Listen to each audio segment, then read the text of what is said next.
One of the enjoyable things about priesthood is getting to baptize children. And it's always this beautiful moment whenever parents are bringing their child for baptism, because you just have a sense of how much this child is loved.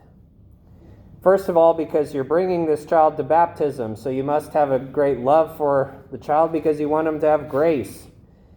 You want this child to become an adopted son or daughter of God.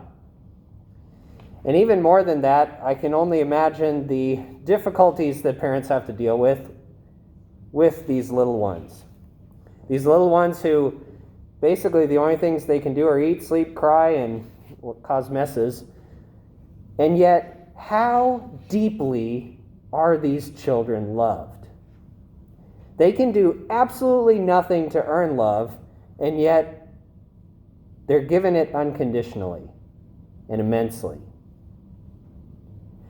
I don't think it's an accident that the baptism of the Lord happens at the beginning of the gospel story, in any of the gospels. Today we had Mark's version.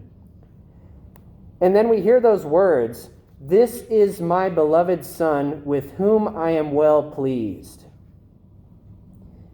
That's kind of strange in one sense, because what has Jesus done by this point, especially in Mark's gospel? He's done absolutely nothing. All we've heard is this is the story about Jesus Christ, the Son of God, and then he went and got baptized. The Father has unmeritedly given his love completely to the Son. I am well pleased with you.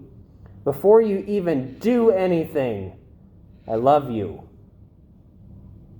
And I hope that's the same thing we hear whenever we go to baptismal liturgies or even reflect on the mystery of our own baptism.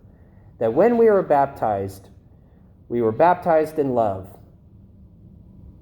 You hear in another place in the scriptures that while we were still sinners, Christ came and died for the ungodly.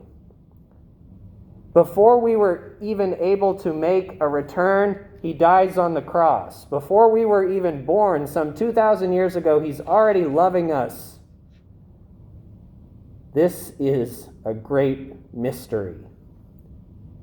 Because what's our experience as human beings is oftentimes, hopefully it's not what you experience, but at least some, that somehow we have to earn love or earn respect.